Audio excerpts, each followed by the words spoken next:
ক্রমে কিশোরী ঘোষভিলার নিম্নভাগে আসিয়া পৌঁছিল। উপরে দৃষ্টিপাত করিয়া বাড়িটি ভালো করিয়া দেখিল। কোনো ভুল হয় নাই তো? না, ভুল হয় নাই, সেই বাড়িই বটে। পর্বত আরোহণের জন্য যে পথটি আজ বিকালে স্থির করিয়া গিয়াছিল সেটিও বেশ চিনিতে পারিল। পকেট হইতে ঘড়ি বাহির করিয়া দেশলাই জ্বালাইয়া দেখিল 12টা বাজিতে আর 5 মিনিট মাত্র বাকি।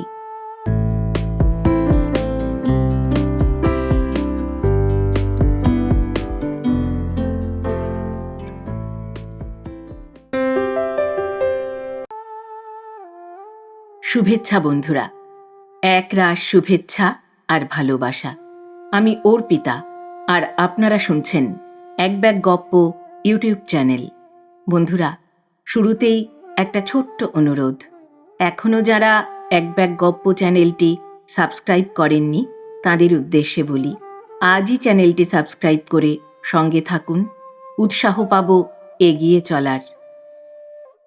বন্ধুরা, আমরা শুরু করেছিলাম শ্রদ্ধেয় কাহিনীকার প্রভাত কুমার মুখোপাধ্যায় রচিত সত্যবালা উপন্যাসটি। ইতিমধ্যে আপনারা নিশ্চয়ই প্রথম ও দ্বিতীয় পর্ব শুনে নিয়েছেন। আজ পড়ব সত্যবালা উপন্যাসের তৃতীয় পর্ব। গল্প পাঠ করছি আমি অর্পিতা। শব্দ নির্মাণ করেছেন সাহিত্য সমাহার চ্যানেলের আকাশ। প্রচ্ছদ এঁকেছেন কভারম্যান অভিব্রত। উপস্থাপনায় এক ব্যাগ গপ্প ইউটিউব চ্যানেল। শুরু করছি। শ্রদ্ধেয় লেখক প্রভাত কুমার মুখোপাধ্যায় রচিত সত্যবালা উপন্যাসের তৃতীয় পর্ব।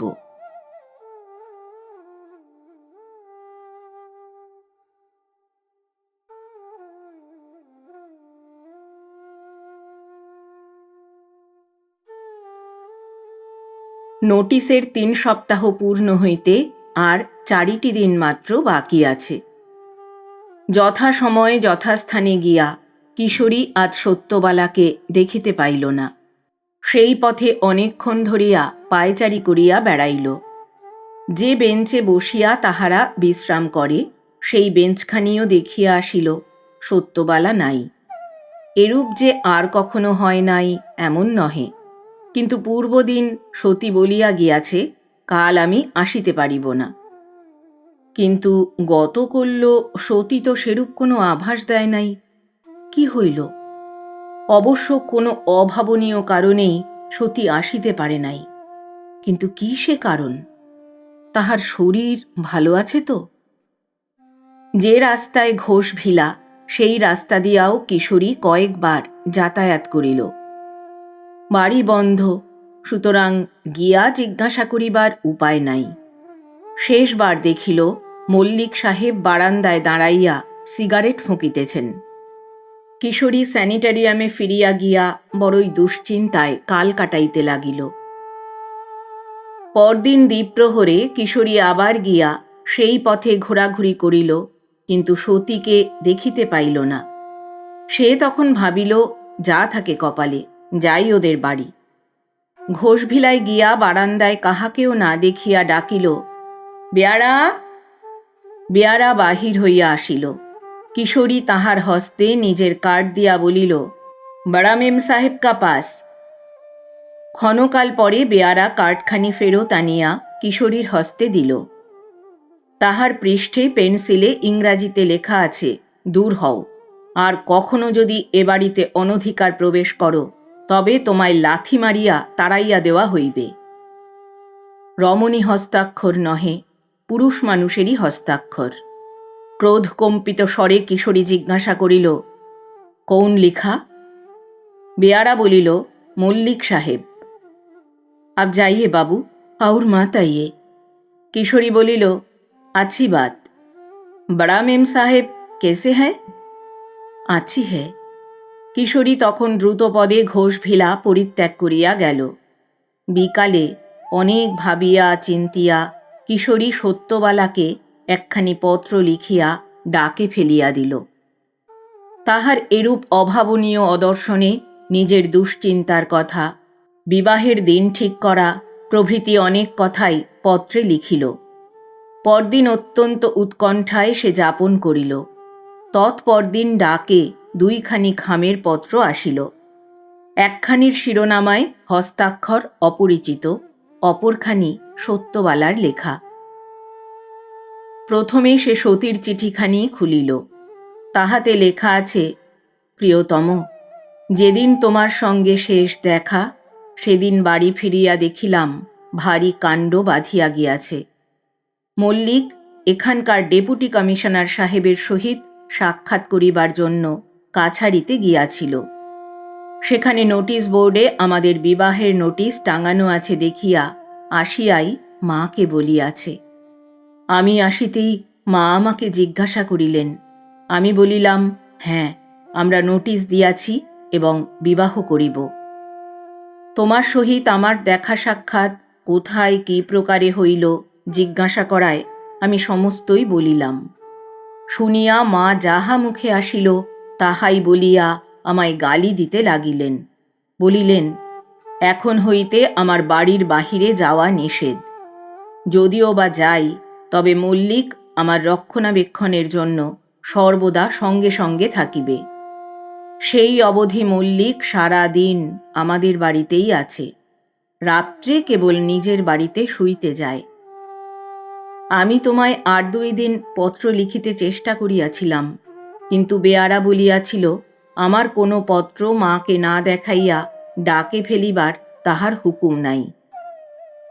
আমি আজ এই পত্র লিখিয়া বস্ত্রের মধ্যে লুকাইয়া বেড়াইতে বাহির হইব। মল্লিক নিশ্চয়ই আমার সঙ্গে থাকিবে, কিন্তু কোনো ডাকবাক্স হাতের কাছে পাইলেই পত্রখানি আমি ক্ষিপ্র হস্তে পোস্ট করিয়া দিব। আজ তুমি আমাদের বাড়িতে আসিয়াছিলে। তোমাকে মল্লিক কিরকম অপমান করিয়াছে তাহাও আমি শুনিয়াছি। মল্লিক নিজের মুখেই মাকে তাহা বলিতেছিল। আমি আর এ বাড়িতে থাকিব না। আজ রাত্রি 12টার সময় আমি এখান হইতে পলায়ন করিব। তুমি কোনো হোটেলে আমার জন্য একটি কামরা স্থির করিয়া রাখিও এবং আমাকে সেখানে পৌঁছাইয়া দিও। কল্য আমাদের বিবাহের দিন স্থির হইয়া আছে। দ্বীপ্রহরে সেখানে গিয়া আমরা বিবাহিত হইব। ক্যালকাটা রোড হইতে উঠিয়া তুমি আমাদের বাড়ির পশ্চাতে আসিয়া দাঁড়াইয়া থাকিও, কারণ সামনের ফটকে রাত্রে তালা বন্ধ থাকে। রাত্রি ঠিক 12টা বাজিলে আমি আপন শয়নকক্ষ হইতে বাহির হইয়া তোমার হস্ত ধারণ করিব। সেই মুহূর্ত হইতে আমার সমস্ত বাকি জীবনের মালিক তুমি হইবে, তোমারই সতী। দ্বিতীয় পত্রখানি খুলিয়া দেখিল, তাহার ভিতর সতীকে পরশু লিখিত তাহারই সেই পত্রখানি, খাম খোলা। তাহারা উহা পড়িয়াছে, পড়িয়া ফেরত পাঠাইয়াছে। সতীকে নিশ্চয়ই দেয় নাই বা দেখায় নাই, কারণ সতীর পত্রে ইহার কোনো উল্লেখ নাই। বিকালে বাহির হইয়া ম্যাডানের হোটেলে একটি কামরা ঠিক করিয়া কিশোরী ক্যালকাটা রোডে গেল। এই রাস্তার এক পার্শ্বে খাদ, অপর পার্শ্বে কোনো বাড়ি ঘর নাই। উচ্চভূমিতে যে সকল বাড়ি ঘর আছে সেগুলির পশ্চাৎভাগ মাত্র দেখা যায়, সম্মুখ ভাগ অকল্যান্ড রোডে। ক্যালকাটা রোডে দাঁড়াইয়া ঊর্ধ্বে ঘোষ ভিলা কিশোরী বেশ চিনিতে পারিল। কোনখান দিয়া ওঠা অপেক্ষাকৃত সহজ ও নিরাপদ তাহাও কিশোরী বেশ করিয়া দেখিয়া লইল। বাসায় ফিরিয়া ডিনার খাইয়া ঘড়ির পানে চাহিয়া কিশোরী বসিয়া রহিল। 11:30 বাজিতেই টমিকে বাঁধিয়া রাখিয়া সে বাহির হইয়া পড়িল। পূর্বদিনের ঘটনাটি এখানে বিবৃত করা আবশ্যক। কিশোরীকে চিঠি লিখিয়া খামে বন্ধ করিয়া চা পানান্তে বেড়াইতে যাইবার জন্য সত্যবালা যখন প্রস্তুত হইল, তখন বেলা প্রায় 4 ঘটিকা। নিজের ঘর হইতে উঁকি দিয়া দেখিল মল্লিক সামনের বারান্দায় বেতের ইজি চেয়ারে বসিয়া সিগারেট মুখে করিয়া খবরের কাগজ পড়িতেছে। পাশের টেবিলে তাহার চায়ের পেয়ালা পড়িয়া রহিয়াছে। বাহির হইলেই মল্লিক সঙ্গ লইবে। যাক, সে তো জানা কথা। পাতলা ওভারকোটটি গায়ে দিয়া ভিতর দিকের বুক পকেটে চিঠিখানি লইয়া সতী বারান্দায় বাহির হইবা মাত্র মল্লিক দাঁড়াইয়া উঠিয়া ইংরাজিতে বলিল, বেরুচ্ছ নাকি? সতীও ইংরাজিতে উত্তর করিল, একটু বেরিয়ে আসব।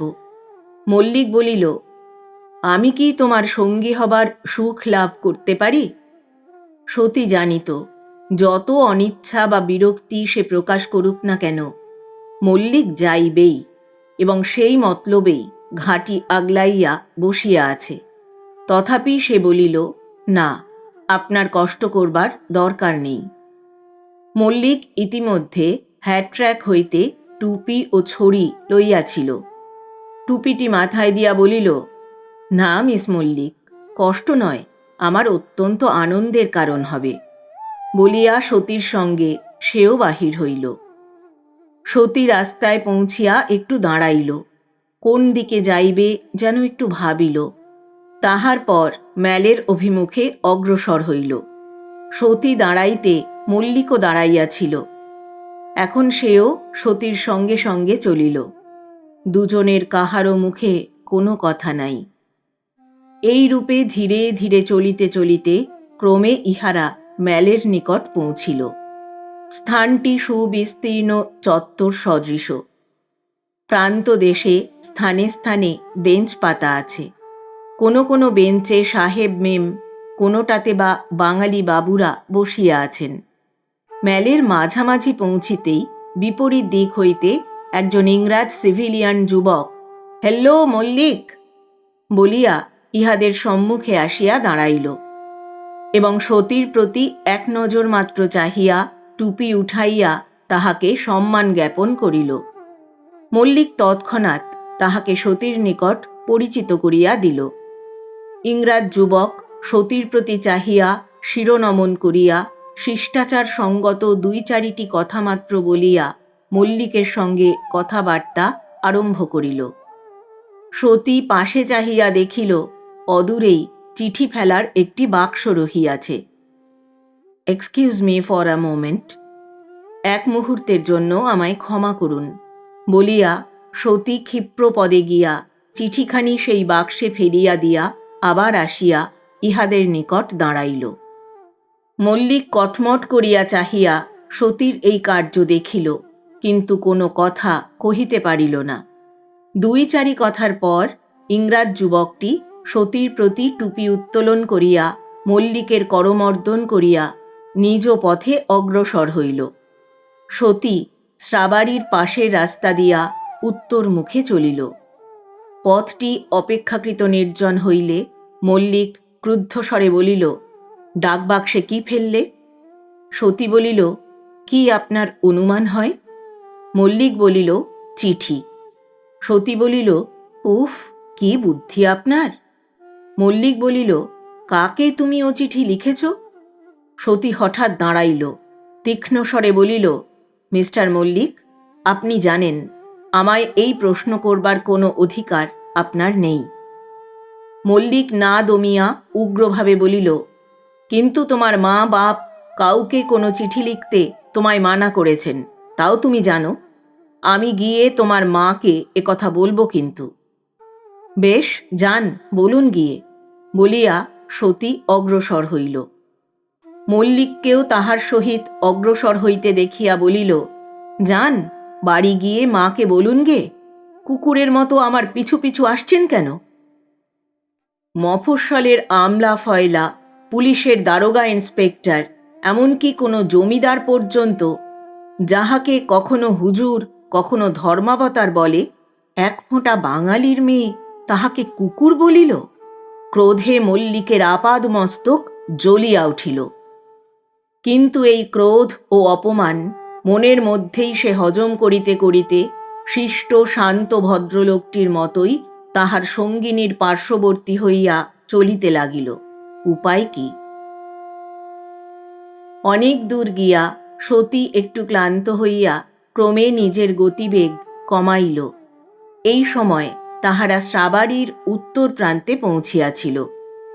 সতীকে হাঁফাইতে দেখিয়া মল্লিক একবার কোমলভাবে বলিল, বেঞ্চে বসে একটু বিশ্রাম করবে? না, ধন্যবাদ, সতী উত্তর দিল। মল্লিক বলিল, আমার সঙ্গে বসতে যদি তোমার আপত্তি থাকে তুমি বেঞ্চে বসো, আমি এইখানেই ঘুরে বেড়াই। সতী সেই কথার কোনো উত্তর না দিয়া মন্দ মন্দ পদে শ্রাবাড়ি প্রদক্ষিণের রাস্তা ধরিয়া গৃহাভিমুখী হইল। গৃহে পৌঁছিয়া সারা সন্ধ্যাবেলা মাতার তিরস্কারের জন্য সতী অপেক্ষা করিয়া রহিল, কিন্তু আশ্চর্যের বিষয়, মা কোনো কথাই বলিলেন না।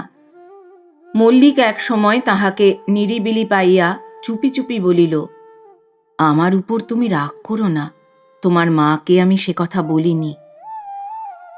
পুরস্কার স্বরূপ সতীর সকৃতজ্ঞ দৃষ্টির পরিবর্তে তাহার ভ্রুকুটি ও তাচ্ছিল্যপূর্ণ দৃষ্টি লাভ করিয়া মল্লিক সে রাত্রির মতো নিজের বাসায় ফিরিয়া গেল। রাত্রে স্যানিটেরিয়াম হইতে বাহির হইয়া কিশোরী মৃদু মন্দ পদে অগ্রসর হইল, কারণ তখনও যথেষ্ট সময় ছিল। যখন সে ম্যালে গিয়া পৌঁছিল তখনও 12টা বাজিতে 15 মিনিট বাকি। রাস্তা প্রায় জনশূন্য, কেবল মাঝে মাঝে 2-1 ইংরাজ পুরুষ পুরু ওভারকোট গায়ে দিয়া ক্লাব হইতে বাড়ি ফিরিতেছে। ম্যাল হইতে ক্যালকাটা রোড নামিয়া গিয়াছে। এই পথটি এখন পরিত্যক্ত, ইহার কোনো দিকে বাড়িঘর নাই। বামে খাদ নামিয়া গিয়াছে। দক্ষিণ দিকে উচ্চভূমিতে অকল্যান্ড রোডের বাড়িগুলির পশ্চাৎভাগ মাত্র দেখা যায়। কিশোরী ক্যালকাটা রোড দিয়া চলিল। কৃষ্ণপক্ষ রজনী, এখনো চন্দ্রোদয় হইতে বিলম্ব আছে। মেঘ শূন্য পরিষ্কার আকাশে নক্ষত্রগুলি ঝিকমিক করিতেছে। সেই নক্ষত্রালোকে সাবধানে ধীরে ধীরে কিশোরী পথ অতিক্রম করিতে লাগিল।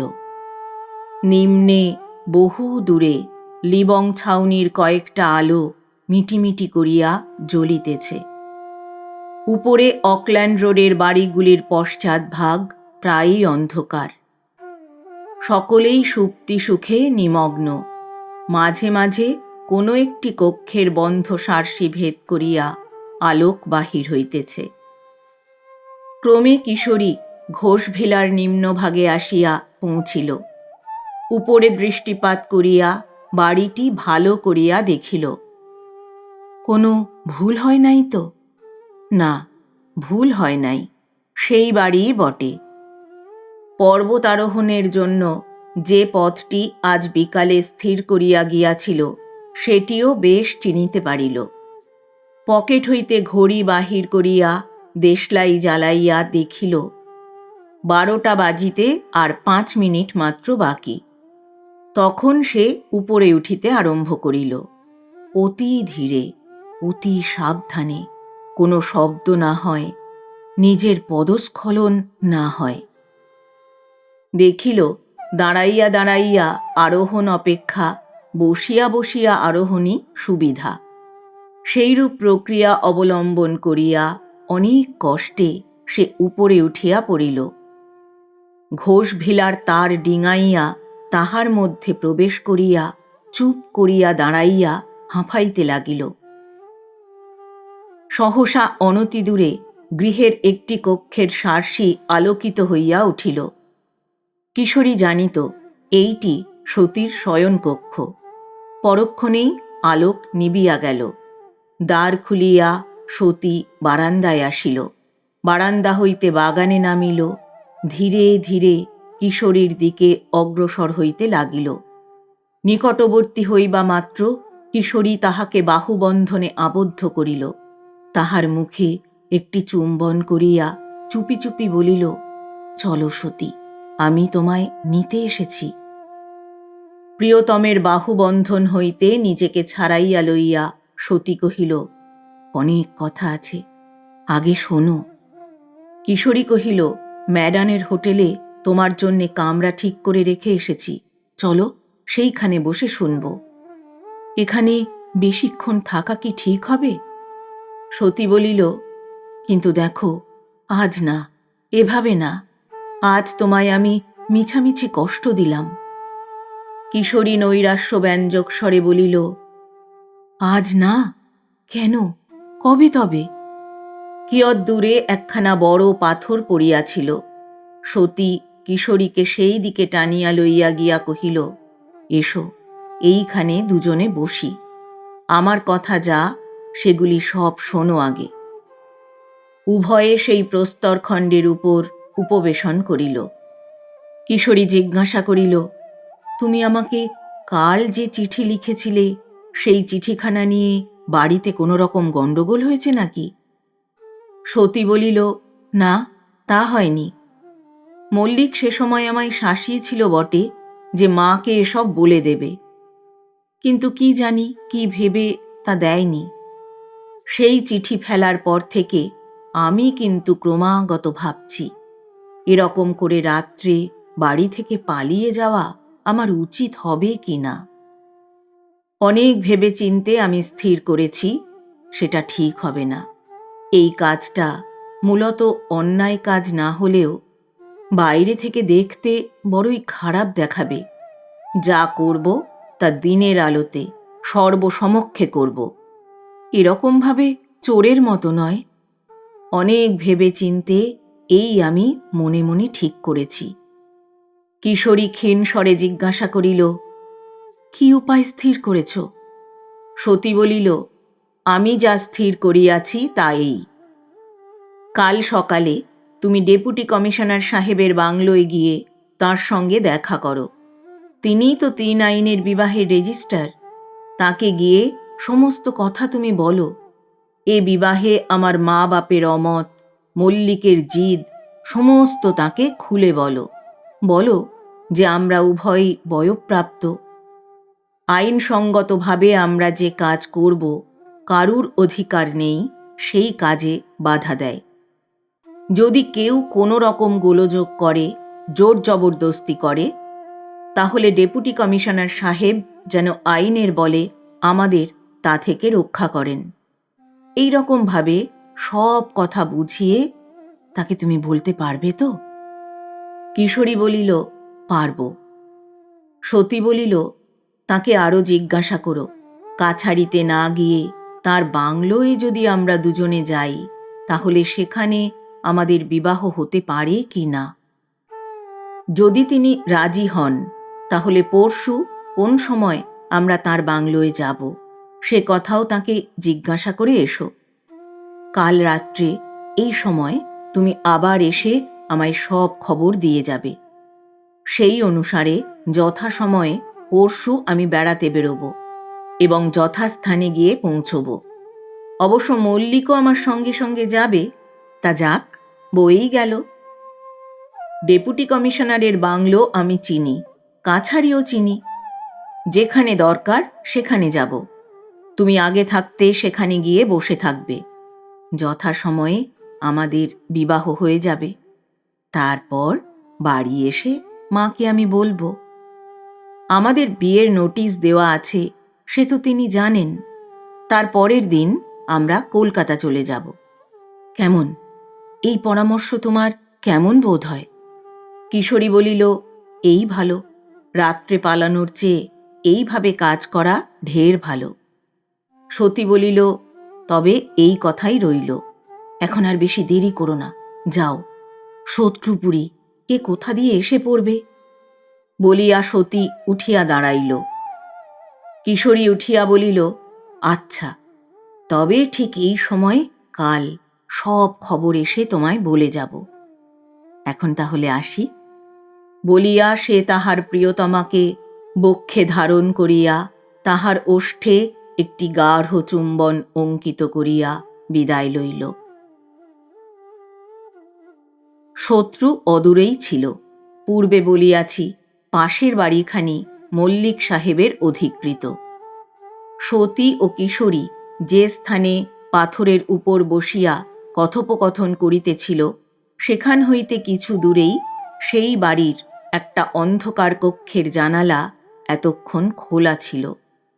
সতী উঠিয়া প্রস্থান করিতেই উহা খট করিয়া বন্ধ হইয়া গেল।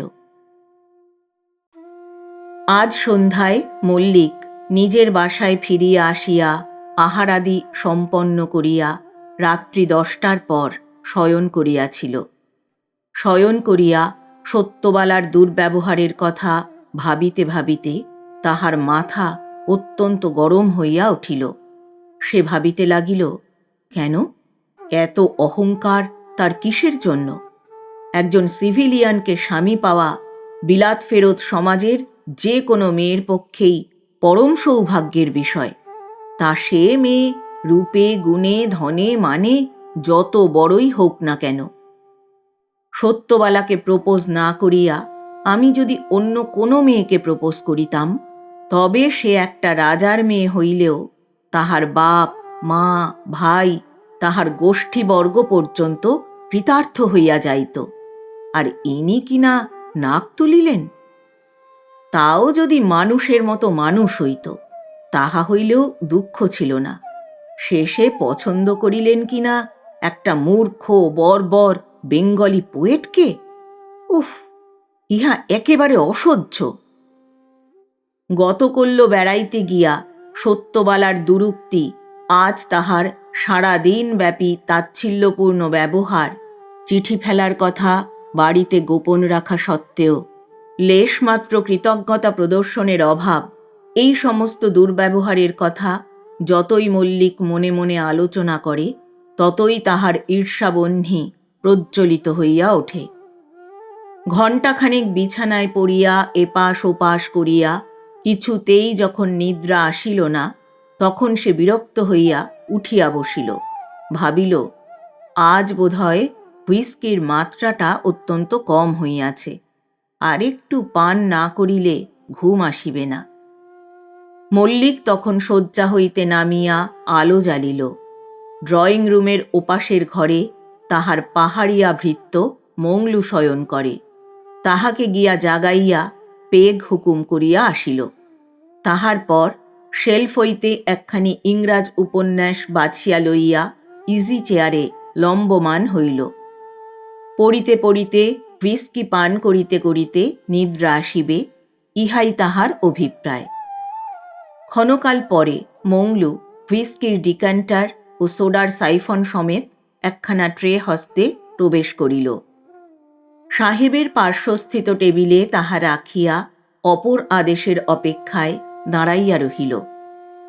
মল্লিক গ্লাসে হুইস্কি ঢালিয়া সাইফন টিপিয়া খানিকটা সোডা লইয়া ভৃত্যকে বলিল, যাও।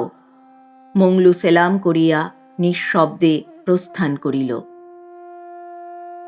1 গ্লাস 2 গ্লাস পার হইয়া গেল, কই তেমন ঘুম তো আসিল না। এইবার শেষবার, একটু বেশি করিয়া ঢালিলেই ঠিক ঘুম আসিবে। দাতার হাতে হুইস্কি এবং কৃপণের হাতে সোডা ঢালিয়া লইয়া অর্ধেকটা শেষ করিতে না করিতেই ঘুমে তাহার চক্ষু ঢুলিয়া পড়িল। প্রায় 15 মিনিট এইভাবে কাটিলে তাহার বহিখানি ধপাস করিয়া নিচে পড়িয়া গেল। সেই শব্দে মল্লিক চমকিয়া জাগিয়া উঠিল। ঘড়ি দেখিল 12টা বাজিয়া গিয়াছে। বাকি হুইস্কিটুকু শেষ করিয়া আলো নিবাইয়া দিয়া সে অনুভব করিল ঘরটা অত্যন্ত গরম হইয়া গিয়াছে।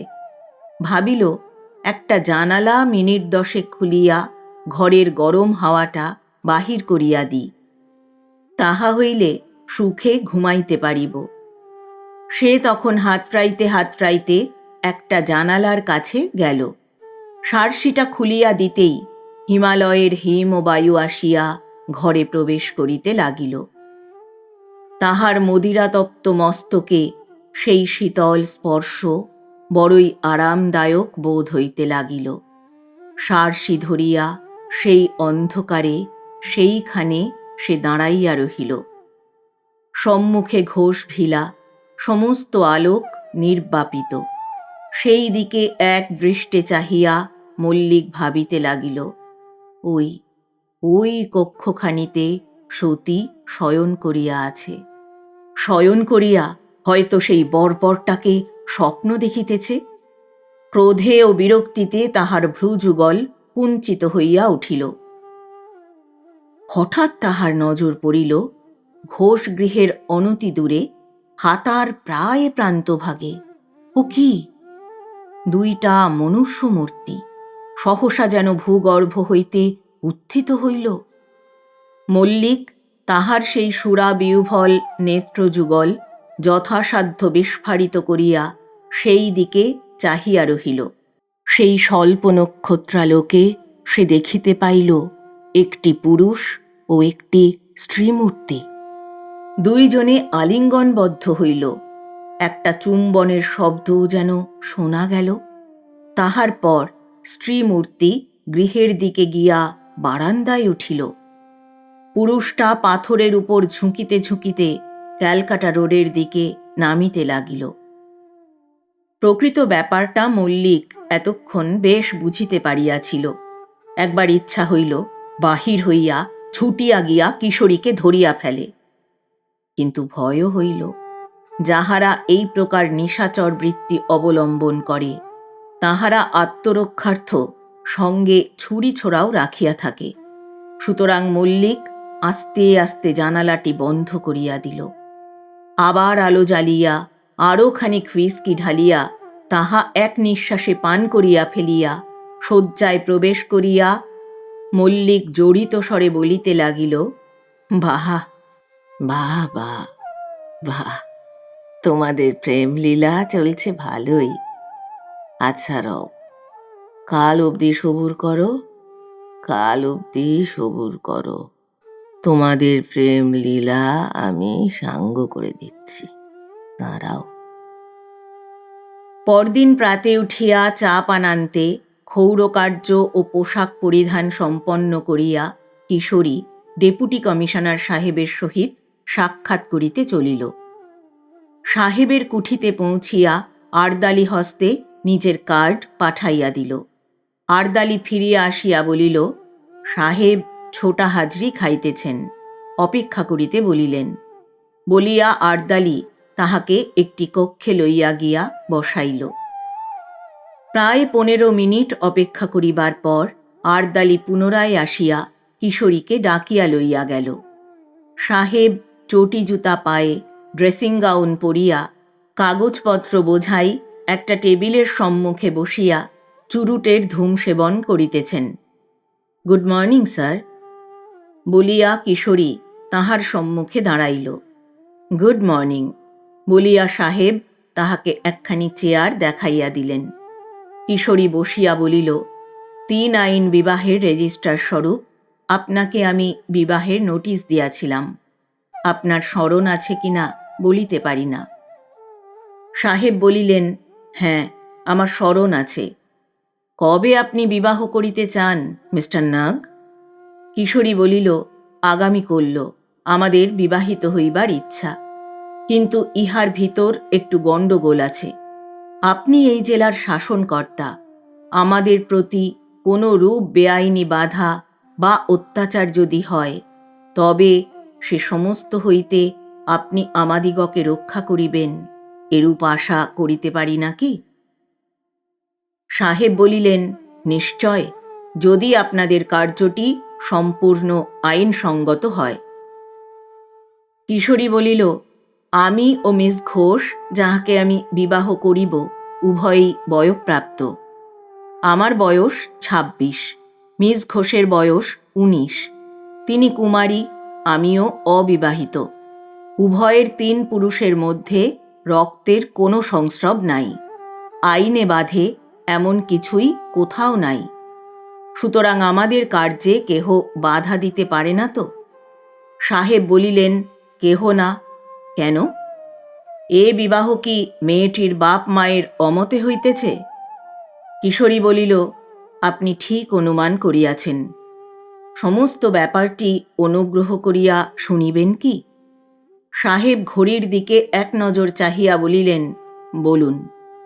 কিশোরী তখন পারিবারিক ইতিহাসটুকু সংক্ষেপে সাহেবকে জানাইল। মল্লিক কে এবং সে এ ব্যাপারের মধ্যে কিভাবে জড়িত, কিরূপ তাহার আচরণ, তাহাও বর্ণনা করিল। শেষে বলিল, আমাদের ইচ্ছা আপনি যদি অনুগ্রহ করিয়া সম্মত হন, তবে কাছারিতে না গিয়া এইখানে আপনার এই অফিসেই আমাদের বিবাহ হয়।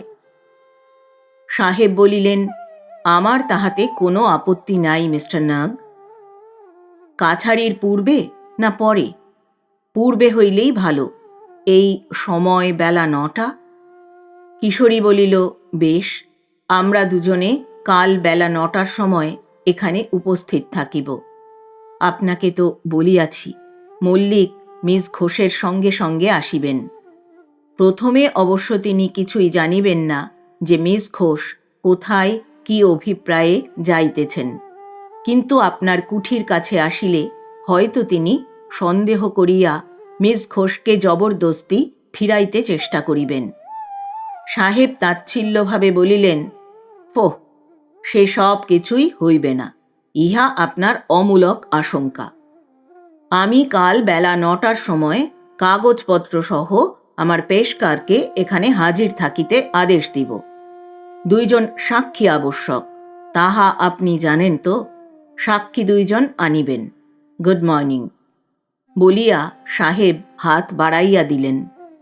গুড মর্নিং বলিয়া সাহেবের সহিত করমর্দনপূর্বক কক্ষ হইতে বাহির হইয়া কিশোরী ফটকের দিকে চলিল। বাংলোর সম্মুখে অনেকখানি স্থান লইয়া ফুলের বাগান। মাঝামাঝি আসিয়া দেখিল একটি 14-15 বৎসরের ইংরাজ বালিকা, পিঠের উপর নীল ফিতা বাঁধা একরাশি কটা চুল, বাগানে দাঁড়াইয়া ফুল তুলিতেছে। কিশোরী নিকটবর্তী হইবা মাত্র মেয়েটি অগ্রসর হইয়া কহিল, মিস্টার নাগ? কিশোরী তো অবাক, এ কে? আমার নামই বা জানিল কোথা হইতে? মেয়েটি হাসিয়া বলিল, আমি ডেপুটি কমিশনার সাহেবের কন্যা। আমি একটি অত্যন্ত গর্হিত কার্য করিয়াছি, তাই আমি আপনার ক্ষমাপ্রার্থিনী হইয়া দাঁড়াইয়া আছি। কিশোরীর বিস্ময় আরও বর্ধিত হইল। তাহার ভাব দেখিয়া মেয়েটি হাসিয়া ফেলিল, বলিল, বাবার সঙ্গে আফিস কামরায় বসিয়া আপনি যে সকল কথাবার্তা কহিতেছিলেন, পাশের ঘর হইতে অন্যায়ভাবে আমি সে সমস্তই শুনিয়াছি। আমি বড় দুষ্ট, সর্বদাই নানা রকম অপকর্ম করিয়া থাকি। আপনি যাহাকে বিবাহ করিবেন সেই মিস ঘোষের পুরা নামটি কি? এতক্ষণে কিশোরী ব্যাপারটা বুঝিতে পারিল এবং মনে মনে কিছু কৌতুকও অনুভব করিল। পুরা নাম বলিল। মেয়েটি জিজ্ঞাসা করিল, আপনি কি তাকে খুব খুব খুব ভালোবাসেন? কিশোরী মৃদু হাসিয়া বলিল, খুব খুব খুব ভালোবাসি। মেয়েটি আনন্দে হাততালি দিয়া বলিয়া উঠিল, কি মজা, কি চমৎকার! আর তিনিও কি আপনাকে খুব খুব খুব ভালোবাসেন? কিশোরী বলিল, তা ঠিক জানি না, একটু একটু বাসেন বই কি। মেয়েটি বলিল, আমার বোধ হয় তিনিও আপনাকে খুব ভালোবাসেন। ভালোবাসার বিবাহ কি চমৎকার! যে সকল উপন্যাসে ভালোবাসার বিবাহ বর্ণিত আছে সেগুলি পড়িতে আমার বড় ভালো লাগে। তিনি কি ইংরাজি জানেন? ইংরাজিতে কথা কন? আচ্ছা, কাল এখানে আসিয়া আপনাদের বিবাহ হইয়া গেলে আমাকে তার কাছে আপনি ইন্ট্রোডিউস করিয়া দিবেন।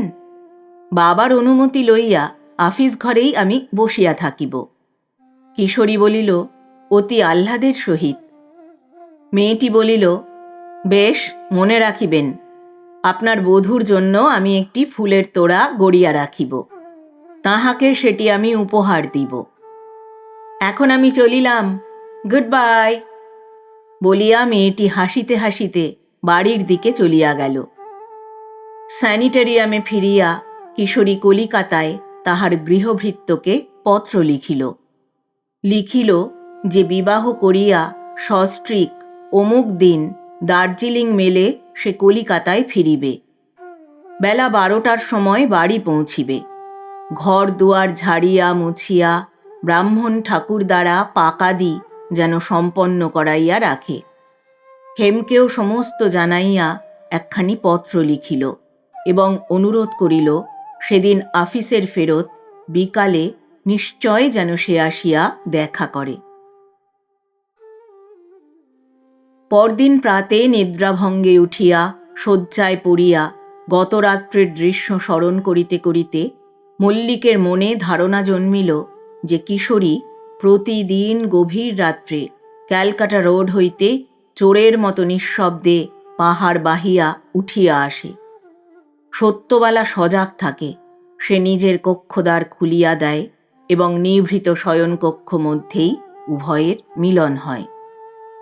গত রাত্রে সে স্বচক্ষে যাহা দেখিয়াছে তাহাতে এইরূপ অনুমান করা তাহার পক্ষে খুবই স্বাভাবিক। সে শুইয়া শুইয়া ভাবিতে লাগিল, কতদিন ধরিয়া এই ব্যাপার চলিতেছে কে জানে। রাগে তাহার সর্বশরীর জ্বলিতে লাগিল। ইদানিং সতীর ব্যবহারে তাহাকে বিবাহ করিবার স্পৃহা মল্লিকের মনে ক্রমশ ক্ষীণ হইয়াই আসিতেছিল। গত রাত্রির ঘটনা প্রত্যক্ষ করিয়া সেই অভিপ্রায় সে একেবারে পরিত্যাগ করিল, কিন্তু সতী ও কিশোরীকে জব্দ করিবার ইচ্ছা তাহার মনে দুর্দমনীয় হইয়া উঠিল। সতীর সতীপনা ভাঙিয়া দিবে, জনসমাজে তাহাকে লাঞ্ছিত অপমানিত করিতে হইবে এবং কিশোরীকে বিধিমতে জব্দ করিয়া দিতে হইবে।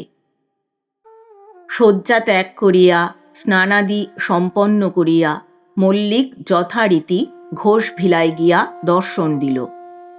সেখানে ঘোষ গৃহিণী ও বীণার সহিত বাক্যালাপ করিয়া যথারীতি বারান্দায় চেয়ার টানিয়া বসিয়া সংবাদপত্র পাঠ ও সিগারেট ভস্য করিতে প্রবৃত্ত হইল। একবার মাত্র সত্যবালার সহিত তাহার চোখাচোখি হইয়াছিল, কিন্তু সত্যবালা সগর্বে মুখ ফিরাইয়া চলিয়া গিয়াছিল। মল্লিক আজ মনে মনে হাসিয়া ভাবিল, দাঁড়াও গরবিনী, তোমার দেমাক আমি ভেঙে দিচ্ছি, আর বেশি দেরি নেই। আজ সারাদিন মল্লিকের আর অন্য চিন্তা রহিল না। কি উপায় উহাদের নির্যাতন করিবে তাহাই কেবল সে চিন্তা করিতে লাগিল। একবার ভাবিল পুলিশে গিয়া দারোগাকে বলিয়া 2 জন কনস্টেবল আনিয়া তাহাদের লুকাইয়া রাখি। কিশোরী যেই আসিয়া সত্যবালার ঘরে প্রবেশ করিবে অমনি তাহাকে গ্রেপ্তার। তাহার পর ভাবিল, না, তাহাতে কাজ নাই। ওরূপ করিলে একটা পুলিশ কেস হইয়া দাঁড়াইবে, কলিকাতার খবরের কাগজে কাগজে উহা ছাপা হইবে। একজন গণ্যমান্য বিলাত ফেরতের গৃহে বিদ্যাসুন্দর অভিনয় দেখিয়া দেশশুদ্ধ লোক ছি ছি করিবে। কেলেঙ্কারিটা আর জনসমাজে প্রচার করিয়া কাজ নাই। তার চেয়ে বরং নিজেই তাহাকে ধৃত করিয়া ঘোষ গৃহিণীকে জাগাইয়া ব্যাপারটি তাহাকে প্রত্যক্ষ দেখাইয়া ঘা কতক উত্তম মধ্যম দিয়া কাল সকালে পুলিশে দিব বলিয়া তাহার হাত পা বাঁধিয়া ঘোষ ভিলায় ফেলিয়া রাখিয়া প্রভাত হইলে আর 1 দফা প্রহার দিয়া ছাড়িয়া দিলেই ঠিক হইবে। কিশোরীও জব্দ হইবে। সতী যে কি শ্রেণীর মেয়ে তাহাও উহার বাড়ির লোকে বেশ বুঝিতে পারিবে। সারা দিনে যতগুলি কার্যপ্রণালী মল্লিকের মাথায় আসিল তাহার মধ্যে এইটি সর্বাপেক্ষা উত্তম বলিয়া সে বিবেচনা করিল। কেবল নিজে কিশোরীকে ধৃত করা সম্বন্ধে তাহার মনে একটা খটকা উপস্থিত হইল। তাহার অপেক্ষা কিশোরীর বয়স কম এবং স্বাস্থ্যও ভালো। হাতের পায়ের হাড়গুলা বেশ মোটা ও মজবুত, গাঁট্টা গোট্টা চেহারা। শারীরিক বল পরীক্ষায় কিশোরীর সহিত সে পারিয়া উঠিবে কি? তাহার উপর সে ছোড়াছুরি সঙ্গে রাখে কিনা তাই বা কে জানে, রাখাই কিন্তু সম্ভব। কিশোরীকে ধরিতে গিয়া শেষে কি হিতে বিপরীত হইয়া দাঁড়াইবে? অবশেষে মল্লিক স্থির করিল নিজে চেষ্টা করিয়া কাজ নাই, ওই পাহাড়িয়া ভৃত্য মংলুকে লাগাইয়া দিলেই ঠিক কার্যোদ্ধার হইবে। মংলুর দেহে যথেষ্ট বল আছে, পাহাড়িয়া জাতি, ছুরি ছোড়াকেও সে গ্রাহ্য করিবে না। কিছু বকশিসের লোভ দেখাইলেই সে এই কার্যে রাজি হইতে পারে। সন্ধ্যার পর নিজের বাসায় গিয়া মল্লিক তাই ভৃত্যকে ডাকিল। বেয়ারা, হুজুর, বলিয়া মংলু আসিয়া দাঁড়াইল। মল্লিক হুকুম করিল, পেগ দো। মংলু যথারীতি একটা ট্রের উপর হুইস্কির ডিকান্টার প্রভৃতি আনিয়া প্রভুর পার্শ্বস্থিত টেবিলের উপর রাখিল। মল্লিক খানিকটা হুইস্কি ঢালিয়া লইয়া সোডা মিশাইয়া পান করিতে করিতে বলিল, মংলু, তুম চোর পকড়নে সকেগা? মংলু সবিস্ময়ে বলিল, চোর? কাহা হুজুর? ঘোষ মেম সাহেব কা কোঠি মে। মংলু তাহার সেই ক্ষুদ্র নয়নদ্বয় বিস্ফারিত করিয়া জিজ্ঞাসা করিল, আভি আয়া? মল্লিক তখন তাহাকে বুঝাইয়া বলিল, এই চোর লোকটা যে কে এবং কি কারণেই তাহার আবির্ভাব হইয়া থাকে সেইটুকু শুধু অপ্রকাশ রাখিয়া কখন চোর আসিবে এবং কি উপায়ে তাহাকে ধরিতে হইবে ইত্যাদি আর সকল কথাই তাহাকে বলিল। অবশেষে মল্লিক বলিল, তুম চোর পাকড়ো, হাম তুমকো 10 রুপিয়া বকশিস দেঙ্গে। মংলু বলিল, বহুত খুব হুজুর। কিন্তু তাহার কণ্ঠস্বরে বিশেষ উৎসাহের পরিচয় পাওয়া গেল না। রাত্রি 12টা বাজিবার কিছুক্ষণ পূর্ব হইতে মল্লিক তাহার শয়নকক্ষের আলো নিবাইয়া জানালাটি খুলিয়া প্রতীক্ষায় রহিল। মংলু যথাস্থানে গিয়া লুকাইয়া বসিয়া আছে। চোর বারান্দায় উঠিয়া মিস সাহেবের কামরায় প্রবেশ করিতে যাইবে, অমনি মংলু ছুটিয়া আসিয়া তাহাকে ধরিবে এবং চোর চোর বলিয়া চিৎকার করিতে থাকিবে। এইরূপ বন্দোবস্ত।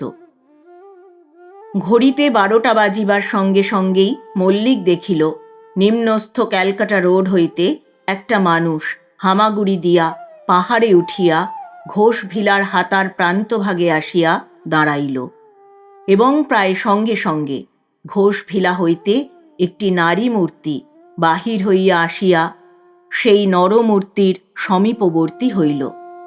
তাহার পর উভয়ে সেইখানে যেন অন্ধকারের মধ্যে নিমজ্জিত হইয়া গেল।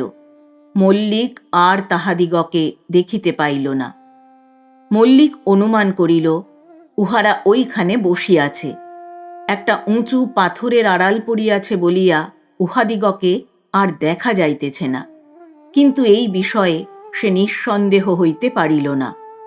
উহারা দুইজনেই নামিয়া যাইতেছে না তো? একবার ইচ্ছা হইল জুতা জোড়াটা খুলিয়া রাখিয়া নগ্নপদে বাহির হইয়া উহাদের গতিবিধি পর্যবেক্ষণ করে। কিন্তু এই অন্ধকারে পাহাড়ের অত কিনারায় যাইতে তাহার সাহসে কুলাইল না। সে প্রতি মুহূর্তে আশা করিতে লাগিল মংলু এখনই ছুটিয়া আসিয়া চোরকে ধরিবে। কিন্তু মংলুর কোনো সাড়া শব্দ পাওয়া গেল না। তখন মল্লিকের স্মরণ হইল মংলুর প্রতি আদেশ আছে। চোর বারান্দায় উঠিয়া ম্যাডাম সাহেবের কামরায় প্রবেশ করিতে গেলেই সে ছুটিয়া আসিয়া ধরিবে। চোর বারান্দায় ওঠে নাই, সুতরাং সে নিশ্চেষ্ট রহিয়াছে। ব্যাটার ঘটে যদি কিছুমাত্র বুদ্ধি আছে। চোরের আবির্ভাবের পর প্রায় 10 মিনিট অতীত হইলে ঠিক গত রাত্রের ন্যায় উভয় মূর্তি আবার সেই স্থানেই দাঁড়াইয়া রহিল। গত রাত্রির ন্যায় উভয়ে আলিঙ্গনবদ্ধ হইল এবং চুম্বনের শব্দও যেন শোনা গেল। তাহার পর স্ত্রী মূর্তি ফিরিয়া বাড়ির দিকে গেল। পুরুষ মূর্তি হামাগুড়ি দিয়া সাবধানে পর্বত অবতরণ করিতে লাগিল। এই সময় মংলু নিঃশব্দ পদসঞ্চারে কক্ষ মধ্যে প্রবেশ করিয়া হাঁফাইতে হাঁফাইতে চুপি চুপি বলিল, হুজুর, चोर तो बरामदा में आया नहीं, हाथा में आके बैठा, मिस साहेब का साथ बातचीत किया, अभी चला जाता है। মল্লিকের ইচ্ছা করিল তাহার নাকের উপর দম করিয়া একটা ঘুষি বসাইয়া দেয়, কিন্তু ক্রোধ সম্বরণ করিয়া বলিল, तुम दौड़ के जाओ, अभी उसको पकड़ो, पकड़ के उसको घोष साहेब का हाथा में ले आओ, हम भी आता है। बहुत खूब हुजूर বলিয়া মংলু ছুটিয়া বাহির হইয়া গেল। মল্লিক সেই বাতায়ন পথে দেখিল মংলু উভয় হাতার মধ্যবর্তী তার ডিঙাইয়া যে স্থানে প্রণয়ী যুগল বসিয়াছিল সেই স্থান অবধি গেল এবং তাহার পর ক্যালকাটা রোডের দিকের পাহাড়ের গায়ে অদৃশ্য হইল।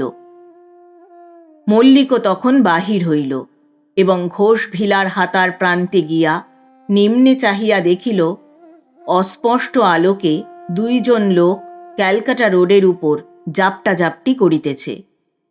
দেখিয়া সে চিৎকার করিয়া উঠিল, মংলু, পাকড়ো পাকড়ো, ছোড়ো মত, হাম ভি আতা হ্যায়।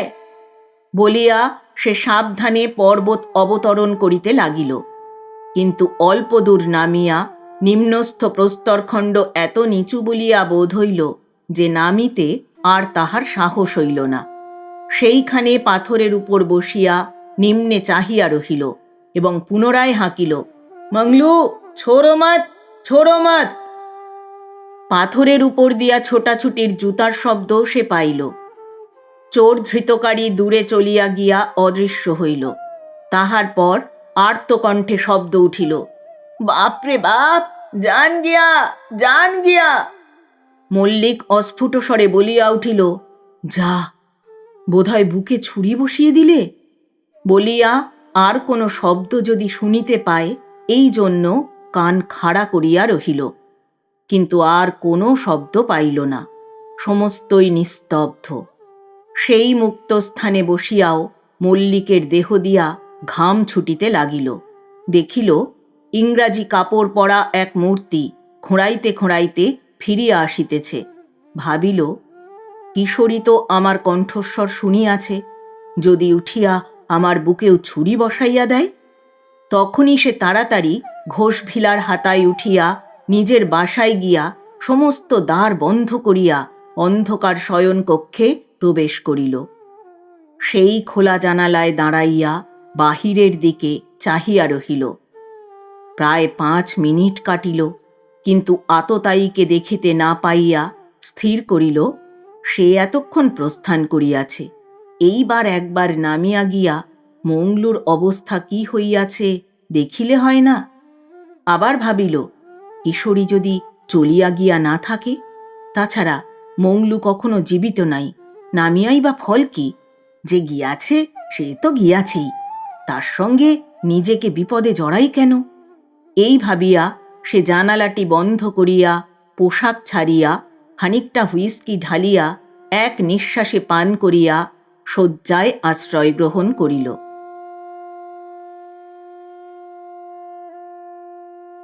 এতক্ষণ শুনলেন শ্রদ্ধেয় লেখক প্রভাত কুমার মুখোপাধ্যায় রচিত সত্যবালা উপন্যাসের 3য় পর্ব। গল্পপাঠ করলাম আমি, অর্পিতা। শব্দ নির্মাণ করেছেন সাহিত্য সমাহার চ্যানেলের আকাশ। প্রচ্ছদ এঁকেছেন কভারম্যান অভিব্রত। উপস্থাপনায় এক ব্যাগ গপ্প ইউটিউব চ্যানেল। বন্ধুরা, গল্পপাঠ ভালো লাগলে চ্যানেলটি সাবস্ক্রাইব করে পাশে থাকার অনুরোধ আরও একবার করলাম। আবার আসব সত্যবালা উপন্যাসের পরবর্তী পর্ব নিয়ে খুব তাড়াতাড়ি। আজ তাহলে বিদায় নিচ্ছি। সবাই ভালো থাকবেন, সুস্থ থাকবেন।